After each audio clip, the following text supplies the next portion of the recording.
everything set up in terms of the virtual space? We're all good. Okay, great. Hi, everybody, and welcome to today's Open Access Forum on Imagining a Fully Open Access Future. For those of you that don't know me, I'm Sarah Boshart, and I'm the head of Open Access Journals at the RSC, where I look after our Open Access Journal portfolio, and then also open science and open access more broadly across the organization. So just before we get started, a few logistics. The forum's going to run for about 50 minutes, and we'll try to allow for about 10 to 15 minutes of questions at the end. For those of you online, welcome as well. You can start submitting questions already from now on the platform, and we'll try to address those later in the proceedings. If you'd like to ask a question, you can do so using the message icon located at the bottom of your screen if you're viewing from a phone, or on the top of your screen if you're viewing from a PC or a laptop. All you have to do is just type your message into the Ask a Question box and then click the arrow button to the right-hand side of the box. You can also ask questions verbally using the Request to Speak button with the broadcast window. Once you've clicked that button, you just need to follow the instructions and join the queue, and then you'll have the option to turn on your camera so that we can see you when you ask your question, and you'll be broadcast into the room so that we can all see you. If anyone online is experiencing any issues using the platform, you can access the user guide via the Information tab, which should hopefully address any questions that you have. For those of you in the room, we'll be doing questions the old-fashioned way, so you can raise your hand and we'll come to you with a mic. And any questions that we don't get to today, we will address and respond to after the session. Okay, so let's get started. I'm really thrilled to be here today, along with a remarkable group of panelists, both in person and online, each of whom is going to bring a unique perspective to today. In the room with me, we have Muhammad Safwan Akram, who's an associate professor in biological and process engineering at Teesside University. Safwan brings a range of different experiences from his time at the University of Cambridge, at MIT, and the University of Lahore in Pakistan. He also provides consultancy to venture capital funds, biotech and pharma companies, and today he's also representing the view of post-92 universities. Also with me in the room, I think many of you will know Duncan Graham. He's a distinguished professor, associate principal, and executive dean of the Faculty of Science at the University of Strathclyde. Duncan, of course, has a long-standing history with the RSC. He was president of the Analytical Division of the RSC and chair of the Analytical Chemistry Trust from 2017 to 2022. He also serves on the editorial advisory boards of several of our journals, including ChemSocRev and Chemical Science. And Duncan is currently a trustee of the RSC and chair of our publishing board.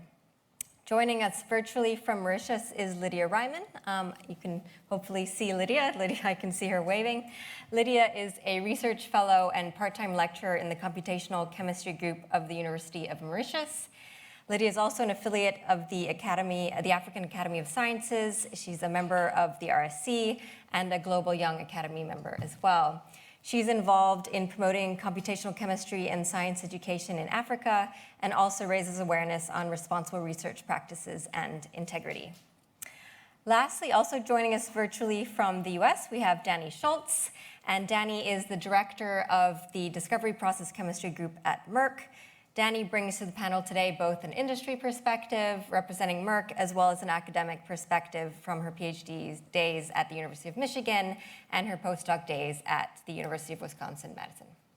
So thank you all for joining us today. As part of the panel, we're going to be asking the panelists to imagine a hypothetical, though quite likely future 5 to 10 years from now, when open access is the dominant mode of scholarly communication. And as you may know, last year the RSC committed to transitioning our entire journal portfolio to open access within the next 5 years, making us the first chemistry publisher to commit to a 100% fully open access future. The decision was prompted in part by significant changes in the scholarly communications landscape. So many of you remember in 2018, Europe's Coalition S introduced Plan S, a then and still groundbreaking initiative advocating for full open access to research funded by Coalition S funders by 2021. Since then, Plan S has really played a pivotal role in driving the widespread adoption of open access publishing models. Just last year, the US released a similar initiative, the US OSTP Nelson Memo, requiring federally funded research to be published open access by 2026, which is another catalyst for further change within the open access landscape.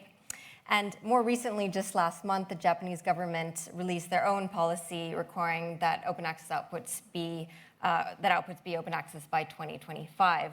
So these and many other global developments, combined with an increased awareness and support for open access globally, are really driving the change of pace of acceleration to a fully open access future. So today we're going to be asking our panelists to explore the possibilities, some of the challenges, and the transformational potential of open access. They will share their insights, challenge some of the assumptions potentially, and foster collaborative conversation that will help us ultimately to shape our understanding of a fully open access future. So with that, I'm going to start with a question for Duncan. So can you tell us a little bit about what went into the RSC's decision to commit to a fully open access future, why that commitment is so important for the RSC and its community, and then finally, what differentiates the RSC's approach to open access versus other publishers? Okay, well, thank you, Sarah, and I'll try and keep it under an hour in terms of the answer. There's a lot there, it's true. The multiple points that you've asked me to speak about there. The first thing I think I should say is that this was a decision which was not taken lightly. We spent a long time looking at the case that had been put to us by the publishing team. So Publishing Board looked at this and recommended that we do go forward with the open access transition, and we make a bold statement about our intentions. Why do we want to do that? Well, we're a progressive chemical society, and we want to represent our chemical communities the best we can. We also want to be leading in the way that we go about our business. We have a very strong publishing activity, and to remain at the forefront of that, we need to be at the forefront of thinking in the community. And you've just heard from Sarah about the American change and the Japanese change more recently, and of course the Plan S change, which has already taken place. So there are drivers in terms of the funders of research expecting open access content to be made available. So that's in line with our mission in terms of supporting the chemical scientists and our sciences. Really, why do we want to make ourselves at the forefront of this field? Well, we're a progressive society. We want to be innovative. We want to be leading the field. We were aware that there were other publishers working on open access models. Some of them use different models to the ones that we are proposing to use. We want to work with our community to come up with the best model, and it's not going to be the same model in every part of the globe. So different territories have got different expectations and different resources they can put into this as well. And one of the key points from our perspective is that we want the open access to be made affordable to the authors. So the authors should not be paying for this. At the moment, it's an article processing charge that is charged very often for open access. And we want to move away from that model, from the APC model, and move it to an institutional model where the institution pays. Now, publishing is always going to cost. There's a cost to publishing. You can't get away from that. So we can't think that open access is just free. It's free to read the content, but behind that, there's a lot of cost that's involved in terms of maintaining the professional standards, which we're all used to from the RSC and other publishers as well. So we wanted to be at the forefront of guarding our professionalism, but also of making our content readily available to people. And why do we want to make that content readily available? It's not so your mum and dad can read your work, because my mum and dad are never going to read my work. They'll say, yes, I've got his PhD thesis, but they've never opened it. They've never looked at it, and they never will look at it. It's something they can show their friends and neighbours. So open access is not for your family and friends. Open access is for the community, so that we can access that work and that research, which has been paid for predominantly by governments, and make sure that that research is available to allow further scrutiny of the research, because of course it stimulates debate, but also stimulates further research from those publications and that dissemination. So that's a really important part of that. We can break it down into the different communities. We've got academic, we've got government agencies, we've got industry represented here as well. And there'll be different perspectives as to why open access is important to those different sectors. So I think really the motivation was very strong for us. We had a very robust debate, and poor Sarah and our colleague Jamie were really in the headlamps for a good 3 hours on a hot afternoon in Cambridge, where the publishing board put them really through their paces and checked a lot of the arguments that we're putting forward. So, of course, this is our latest statement in terms of our journey towards open access, and it's not just starting now.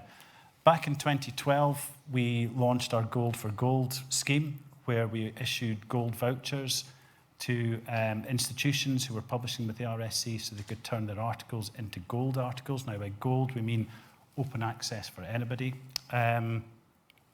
We've been working on transformative agreements with our subscription, our subscriber institutions or consortia. And transformative agreements mean that we're moving away from subscription to an open access model. So it's not the end point, it's a transformational agreement. 2015, Chemical Science went diamond open access, so free to publish, free to access. 2016, RSC Advances became fully open access. 2020, or since 2020, we've launched 13 new journals which are fully open access as well. So we're on a journey towards open access publishing.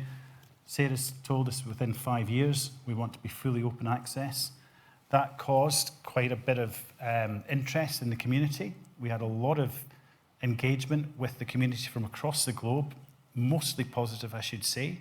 There were a few comments that we're looking at, of course, in terms of how we work forward. But by and large, it was a positive reception to that announcement. And of course, that was really important for us because we want to work in partnership with our end community. And it's all about the RSC Publishing working in partnership with our end community to make sure we get the best model for the territories in terms of open access delivery. And that's going to be the work which is going on over the next 5 years with Sarah and our team to ensure that we get this transition worked out smoothly and effectively. So working with the community, working with our members, working with the end users of our publishing products. I think that's probably about 7 minutes. I didn't count. Perfect. No, I think you're right on, Duncan. Thanks so much for that overview and for perfectly setting the scene. And as you say, a big piece of the work is working with the community, which is one of the reasons we're so thrilled to have the panel here today so that we can hear different voices and feed that back into the work as well. So I'm going to turn to the rest of the panel, and I'm going to ask each of you, because you represent a variety of different institutions and backgrounds, can you please tell us a little bit about the institutions that you've worked with and what a potentially fully open access future would look like for you and those different communities? And then also, really importantly, what changes need to happen between now and then to support you and the community with that change? And Safwan, I'm going to start with you. Thanks, Sarah, for inviting me, and it's a great opportunity to be in front of all of you. I'm going to start with sort of like, my journey so that I can actually cover all the institutions. So I did my undergrad in a university known as University of the Punjab in Pakistan, in Lahore. There, when I was a student, had very limited resources. Even if I talk about textbooks, they were around most of the textbooks available were 7 to 8 years old. And I remember when I topped in all of the biochemistry program, my parents gave me some money and I got my first textbook, which was actually, I think, Voigt and Voigt, a biochemistry textbook.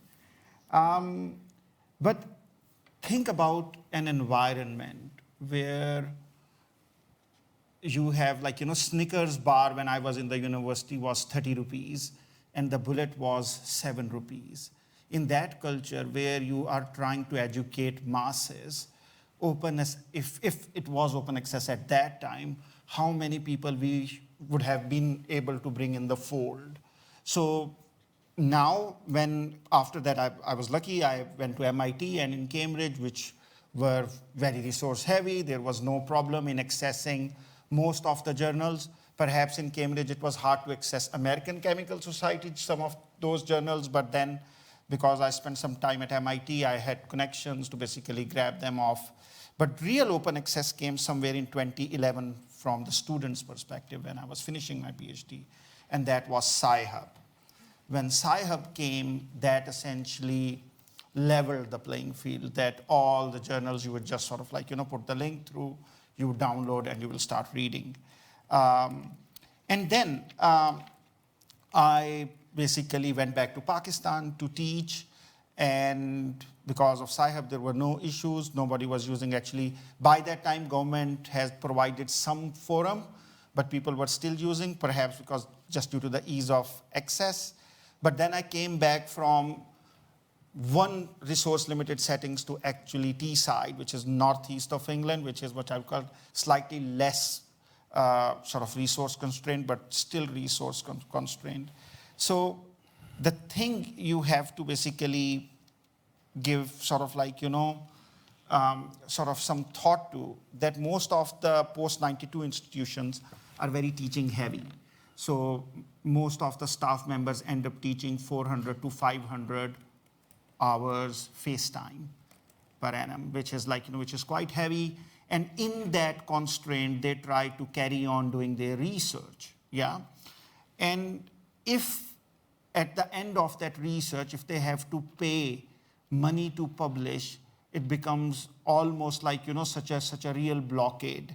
One of the things, obviously, we are moving from pay to read to essentially pay to publish model, yeah? But open access doesn't come in sort of like, in equal flavors. So Duncan mentioned something. So you have like, green route. Green route is essentially where institution pays on your behalf, but gold route is essentially where sort of like, onus is on the author or on the funding body. So my take on the situation is in terms of like, going forward, is that we need to ensure that authors are not paying for it. And something which needs to happen is that ultimate goal would be to have sort of like, you also said diamond, which is essentially, it's free to read, it's free to publish, and we need to find a better route to finance it, either through charities, through government funding, and we can discuss that in questions like, can we use part of the QR money or some other route? But the challenge which happens is that I know some of the RSC journals are gold, for example. So I can give you quickly one example. So I published one article in RSC Advances prior to it became gold. But when it became gold, I was submitting one to RSC Advances again. And my library said to me that, sorry, Safwan, you shouldn't go for this journal. I was like, no, it's my call. I want to go for that journal. They said, no, you can go for some other RSC journal because for the RSC Advances, we'll have to pay. So I ended up going for RSC, I think, New Journal of Chemistry, perhaps. So because that was available under the JISC agreement. So JISC is an agreement which a lot of post-92 universities subscribe to. But because most of those universities don't have that much funding, they don't basically go for gold open access, and all the big pubs, like Nature is not part of JISC, for example. So the publication houses which are not part of JISC, they are essentially inaccessible to all of the post-92 faculty. So that is something I think which we really need to work on. Thank you. Thanks, Safwan. It sounds like we're all so far in agreement that the author pay model is something that we need to address in terms of challenges to overcome for open access, that we need to look at alternative types of model as we think about a fully open access future. I'm going to move on now to Lydia. Same question to you. Can you, yeah, I guess you're on the screen. Great. So good afternoon, everyone. And thank you very much for having me today. So if I have to imagine a fully open access future, for me, it will be like a dream coming true from one perspective. This is because most universities in Africa have access to some subscribed journal only, and some do not even have any access to any journal. So that is why it is like a dream coming true. And also it is to be able to have access to all scientific literature for free, anywhere, at any time. And at the same time, it means that all researchers have access to to the same scientific knowledge. And it helps to stay updated with the latest research. So it will eventually improve the quality of research as well. And it will also help to become more visible and also for collaboration purposes. So there is no doubt, according to me, that an open access future will lead to increased visibility, accessibility, transparency, like I've just mentioned, collaboration, and innovation. However, it comes with its own challenges. So the main challenges, according to me, is funding. So in most of the African countries, there is a big issue of funding. So we have very limited research funding. Now, if we have to pay for an article processing charges, that is the APC, to be able to publish open access, so where will we obtain the financial support? So that is a big question because we don't really have any publication fund as such. I know that there are some journals, just like the previous panelists have just mentioned, which offer APC waivers to authors from certain to low and middle income countries. For instance, we have RSE advances, like it was just mentioned, where I have been able to publish in the RSE advances because they have waived our APC charges. So on behalf of most of the African countries, I'm really thankful to RSE advances for such type of consideration. But now my concern is it a short-term or a long-term solution? It can be unsustainable for the journal business model. So how long will they be able to support us? That is, to waive the processing charges. So this is another question which I have. And also in a fully open access future, if we have to pay processing charges to publish, it might not be affordable at all because the average APC charge is quite high. And remember that in most African countries, we do have very limited research funding. And also, I know that some researchers have also paid out of their pockets to be able to publish open access. So there will be a tendency, I believe, to look for journals with the lowest APC, which will eventually lead to a compromise between the processing charge, the quality of the research, as well as the journal. So this is something which I think, in my opinion, is a major challenge. Another one is that institutions will need to adopt a policy for open science as well as to promote open access. Because from my experience, I know that some authors or even researchers don't even understand the concept of open access.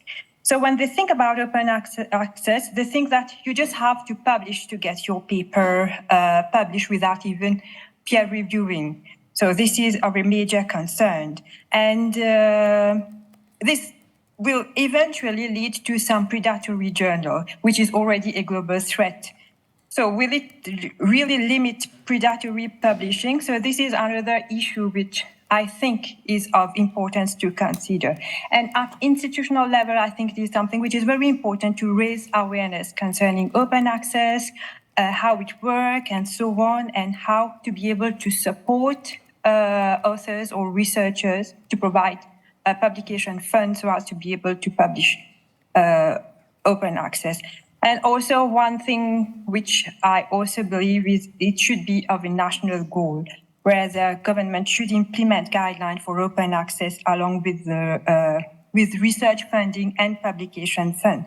So this is another major challenge as well. There are already many competing priorities in most of the African countries. So these are the advantages and some of the concerns that I have when it comes to open access and open access future. Thank you. Thank you, Lydia. And I think you made some excellent points there, and particularly around quality and often the association between open access and predatory journals, which is something that we can potentially get into in the questions. But certainly that's something we're thinking about as we look to this fully open access future. So with that, I'm going to move on to Danny, who's going to bring a different perspective to the same question, more from an industry side. So Danny, over to you. Thank you. So thanks for that introduction. Yeah, so I work at Merck. I've worked at Merck since 2014, since I started my industrial career. And I would say I can offer two different perspectives here. One being the purely industrial perspective about how Merck has viewed open access publishing. It's still pretty new for us. And then also, our company is heavily involved in these academic industrial collaborations across the world. And so we partner frequently with various academic labs, and so we, collaborate in the publication and on the journal selection and all of that stuff. So I can maybe provide those perspectives. I think as echoed by everyone, I totally agree that open access publishing will provide broader access to the chemical community, and I think that this is really important for industrial perspectives to be shared more broadly. At Merck, we pride ourselves at being at the forefront of drug discovery and of drug development, having really innovative chemistry solutions. And I think open access provides a really unique opportunity to, I guess, influence the world in the chemistry that we're pursuing, and hopefully drive more adoption, hopefully spur some innovation, and even potential collaborations that were not within scope of the work that we were doing. And ultimately, this all kind of goes back to impacting the human health and the medicines that we are developing. But some of this may come as a surprise to folks that actually industry, I think industry would also benefit greatly from open access journals as well. We have a budget, and so we actually do not have access to a lot of journals, as many folks might think that we do. So we do have means of getting of getting the papers that we need, but some journals we just don't subscribe to because of the scope being too narrow. We typically don't publish in them, or the fees are too high. And so I would say that, that's something that large pharma probably faces. I would also say that probably smaller biotechs and startups are even facing larger challenges with getting access to some of these, subscription-based journals. So having more open access would allow the small biotechs and the startups to also get access as well. I would say with regards to the APCs, this is something that I've been thinking about a lot, and I think that it's been assumed, and part of it is correct, that industry can have somewhat deep pockets.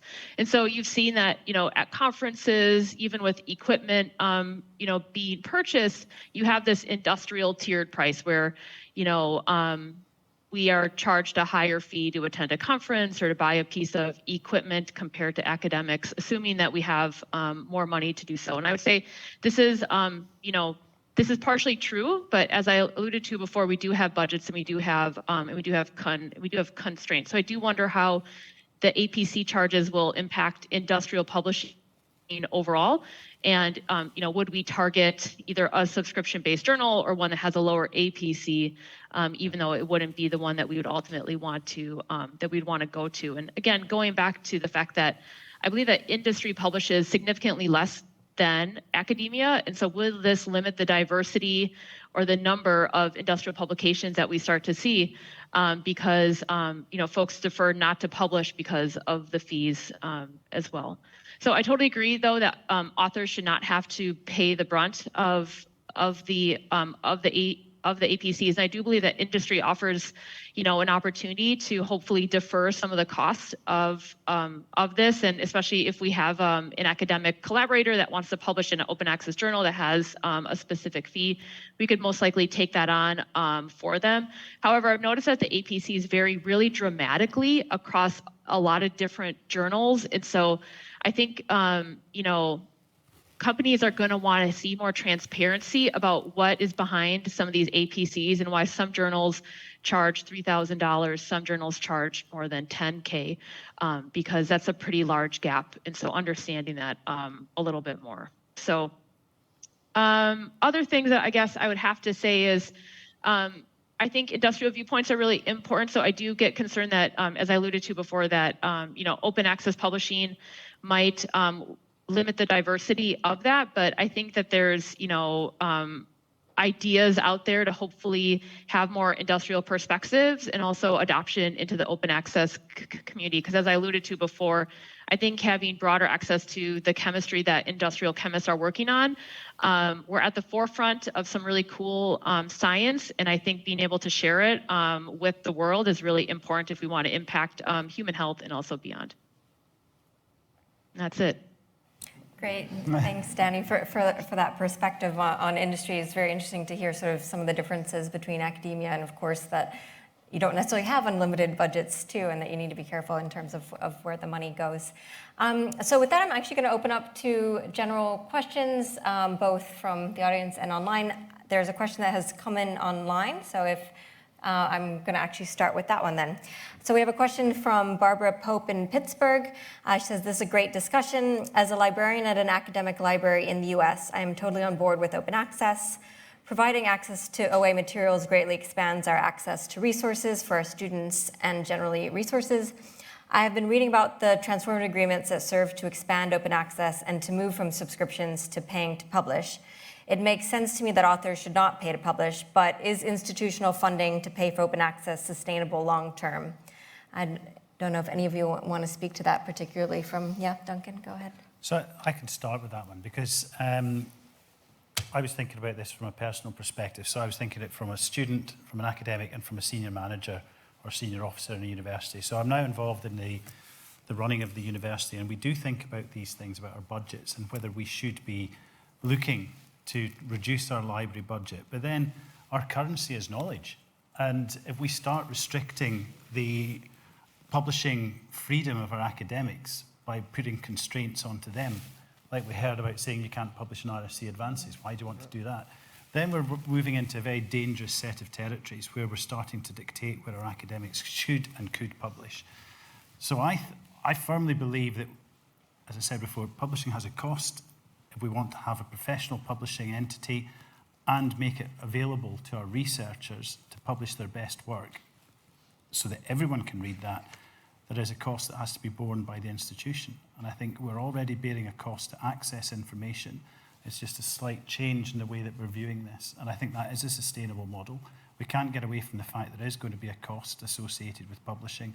I am very comfortable with the cost being in terms of making it accessible to people and supporting our academics having the freedom to publish where they wish. If that comes at a price, it's not going to be, I mean, I can't go through all the numbers, etc., because I don't have them to hand that we pay at the moment, but without putting too fine a point in it, the RSC does not overly charge in terms of their expectations compared to some places. Thanks, Duncan. Safwan, did you want to add to that? I think it's going to be quite challenging. I think the model is not really sustainable for two things. One, if I give you post-92 universities perspective, so Duncan, Strathclyde, what your research income should be around 125 million per annum? Research income? Yeah. Yeah, about 130. Yeah, 130, wow, yeah. What's comparison? Teesside University, for example, is around 4 million, yeah? So you get like most of the post-92 institutions just don't have that deep pockets. Yeah. So they have a huge constraint on them. But there is a debate to be had, and that debate is that should publishing take away the precious research money away where the research money could be used to advance experiments, etc. And I think we need to basically come up some sort of way that we manage our publishing costs, and like, you know, with advanced tools, AI, not many journals are published on paper. Like formatting is getting easier and easier, where like, you know, essentially authors take care of a lot of stuff. So I think some of that will become sustainable in terms of like, you know, from the publishing side of things. However, I think that to keep it free, we need to find or force like, you know, big societies, big funding bodies to basically pitch in. And if I talk about UK context, what I don't understand is that, for example, universities, when we are talking about publications, universities get QR money on the basis of their quality of research. And one of the outcomes or major outcome there is publications. So why can't some of the QR money be allocated and used to funding this model sustainably? Yeah, I guess we're in an ecosystem now where we have the support for subscriptions, and the ecosystem comes both from institutions, it comes from funders, it comes from corporates. And Danny, I wonder if you want to weigh in terms of the role that corporates could play in this open access future, sort of in line with institutions, and is there sort of a corporate social responsibility here as well to play a part in this future ecosystem? Yeah, I think absolutely. And so I was trying to think about this, and I do wonder if there could be, similar to an institutional model, some sort of model where there's a industrial model where companies can decide to opt in collectively to support the industrial community and potentially these small biotechs and startup companies as well, where maybe their fees are reduced or not even, or where they're completely taken care of as a means to give them the access that they need. I would say that with the academic industrial collaborations that we're part of, if open access future is going to be inevitable and these APCs are what will have to be charged, I would say that at least for Merck, we would most likely help out our academic partners by picking up these fees, because there's no reason to limit that for them and put the burden on them. When we structure our academic industrial agreements with these different academic labs, I can see this being part of the structure about how these fees would even be covered and even a negotiation point, but I would say that we would most likely default to helping out our academic colleagues when it makes sense. Yeah. Again, this is just a Merck perspective. I don't know how other industries would react to this as well. I would say, out of the pharmaceutical companies, Merck is probably up there as publishing the most frequently. And so I do wonder how other, pharma companies, agrochemical companies, polymer companies would react to this, where, we just typically don't see the publishing rate that we do with pharma. Yeah. Lydia, did you want to add anything? Again, my main concern remains for the publication fund. Like I've mentioned previously, that the research funding that we have is very, very limited. So how to obtain now a publication fund will be an additional constraint, most probably, maybe even other institutional model. But then something came to my mind is that if we have a different institutional model where we will not have to pay for the subscription to a certain publisher like the one that we already have. So maybe we can use that particular money or budget to develop another scheme so as to be able to have a publication fund. But this is something that needs to be considered. Thanks. Great. There are no other questions online. Do we have questions? Yes, we've got a question there in the back.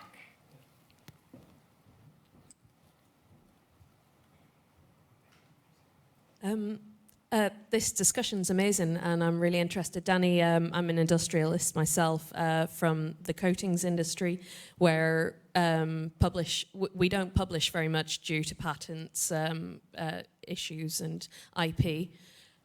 My question specifically, though, is, I guess, on what Duncan mentioned.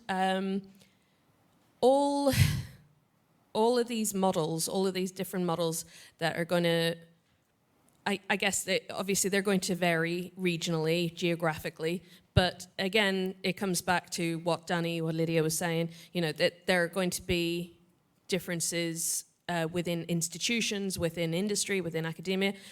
I guess I would love to know how they're all going to be reconciled, because the last thing I want to see is, like Danny said, something being 10,000 versus something being 3,000, pricing people out because we think somebody's got deeper pockets or somebody hasn't got deeper pockets, such as Teesside. I can just see a lot of difficulty trying to reconcile all of these together. I would love to know if you've got any ideas on that. Does anyone? Well, I can start, but I'm not responsible for setting up the models or working the models, Remia, so I should make that very clear. Our role is an advisory governance role as a publishing board. But you make a very valid point, and it's a point which was picked up on in the discussion, that not every territory is equal nor has the same means, and that is a fact. So that, we've given ourselves 5 years to transition. We're going to start with the territories where we know we can make it work, learn from what happens there, and then start to build the models out that allow the other territories to be involved. And it's all about the partnership and working with our community and making sure we understand what the needs and capabilities are of the community. So it's not going to be a one-size-fits-all. If it was, we'd have done it ages ago, unfortunately. So that's from the governance, publishing, looking in perspective. And maybe, Sarah, you're the coalface of this. You're probably the person best placed to say the detail about this. Yeah, I'd say it is a hugely complex ecosystem, and that makes our job between now and 2028 incredibly challenging. But it's why we're having these types of conversation like today, why we're going out to our various key markets and speaking with librarians, speaking with corporates, trying to understand the types of model that we can develop between now and 2028. In an ideal world, we would keep it as simple as possible so that we have some sort of level of continuity against the models, but we do recognize that different regions have different priorities and a different balance between the amount that they're paying in terms of subscriptions and their publication volume. So, I mean, we are trying to remain sustainable financially, so we're not necessarily trying to make a huge amount of money through this transition. We're trying to maintain our revenue streams, and it is a balance between, okay, well, this is what this area is paying now, this is what we'll be able to get from this area. So it's a lot of coordination between the different regions, but we're aiming to keep the model as simple as possible, but at the same time trying to accommodate for different regions, and the conversations will be really key over the next couple of years as we develop that. But that point is, yeah, right on. Are there other questions in the room? Yes?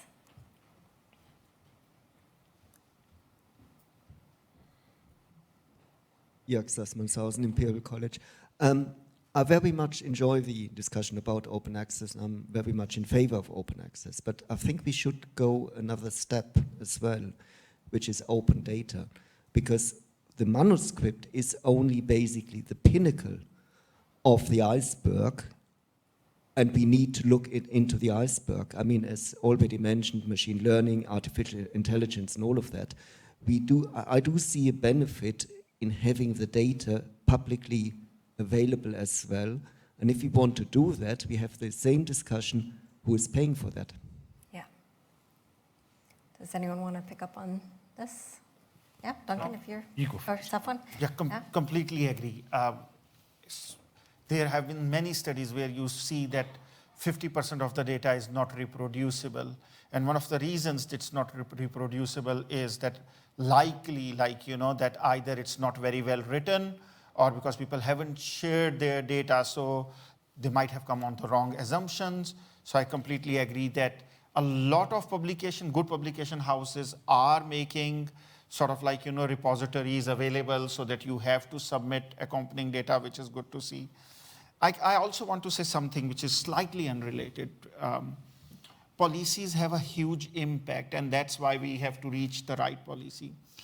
One day on LinkedIn, I'm just sitting and I receive a note from a Chinese sort of academic.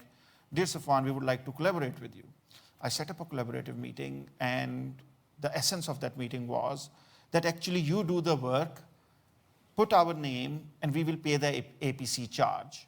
Because Chinese government came out with a policy that you need to publish more and more to get promotions. Then after a few days, I received another email like that. So I went to a good collaborator who had previously collaborated and was like, what's happening? And he told me about this policy. Malaysia tried something similar, and the same thing started to happen. So we need to come up with something which essentially doesn't encourage that sort of behavior. Mm-hmm. So we keep the standards as high as possible.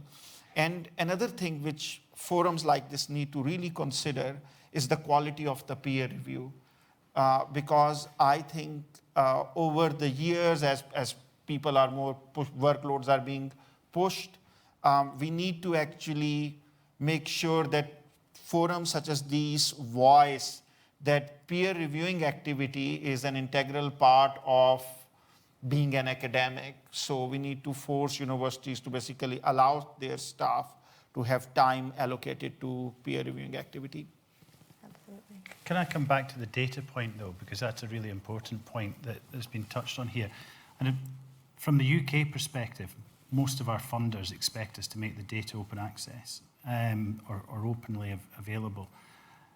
Our institution has a policy that our data should be open access, and they will not give us the link for the publication to be accepted as open access until the data is in the public domain. So there are safeguards in place which will be allowing that data in certain parts of the community.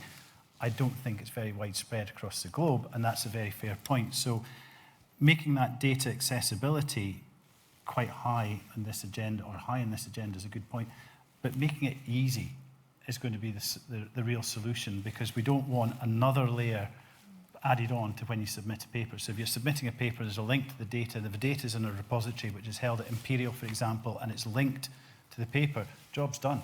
Yeah. So simple, but having that accessibility of the data is really important, I think, as well. Absolutely. And there's a piece of work that we're doing around open data. It is the next sort of frontier for us as well. So, I think we have time for one more question, if there's another. Yes.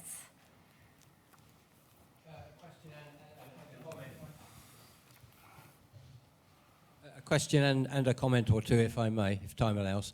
The question is, with regard to the Ross Sided Chemistry in particular, as a publisher, what information do you have about any increase that might result in access to journals after they become open access? In other words, if there's a significant increase in access, then it would seem as an ideal that open access is the ultimate, because more people have access to it. The comments are, or a comment anyway, is that, and it's already been referred to, but not with regard to this country, is that it's because of the what I consider the menace associated with the volume of publications influences a person's career instead of the quality of the publications, then if individuals or organisations have to pay a fee to submit their paper, maybe they will think twice before recycling a paper and submitting it to another journal. Thank you. Thank you. Does anyone want to pick up on? I suppose I can pick up on the question if. It's a hard one to answer, because you don't have apples and apples to compare with. So, but anyway, Sarah. Yeah, it very much varies sort of journal to journal, publisher to publisher in terms of that transition. It depends on the global coverage of the subscriptions prior to turning to open access. What we have seen across the board is that the usage and downloads increase in areas in the developing part of the world where previously they might have had access through Research for Life, but it's a more complicated access, and so really open access does spread out the global viewing and downloading of papers, but it's true that many areas sort of in Europe or in the US are covered through subscriptions to certainly RSC content, but it does increase it globally, and it sort of evens the playing field in terms of who can then access the content. Yeah, I guess where I was coming from, when I was editor-in-chief of Analyst, we had some papers that were open access and some which were behind the paywall still. And you wanted desperately to understand if the open access ones were receiving more exposure than the ones behind the paywall. But it's an impossible experiment to get a robust data set from, because they're completely different comparisons. So it's a question which I would love to see a really compelling data set for that tells me the answer to that. It's a really good question. I have one data point only, and that is I published an article in RSC's Lab on a Chip, and that was close to Christmas, so their chemistry edition, they made 5 articles available in their chemistry update, open access. And the citations went through the roof because it went out as a free access. So that's I think that's the only article I have which crossed more than 1,500 citations. And I think it had a role to play because they bundled it in an email to all of their membership as a free. So I think it's not statistically significant, but still. Yeah. It's not. I'm not The going sharing with is it. also important. Yeah. Not an analyst. Well, on that remarkable note, we'll wrap up the panel because we're at time. But I did just want to thank all of our panelists for joining us today. So thank you, Lydia. Thank you, Danny. Thank you, Safwan. Thank you, Duncan. And thanks to everyone for joining us today for this panel.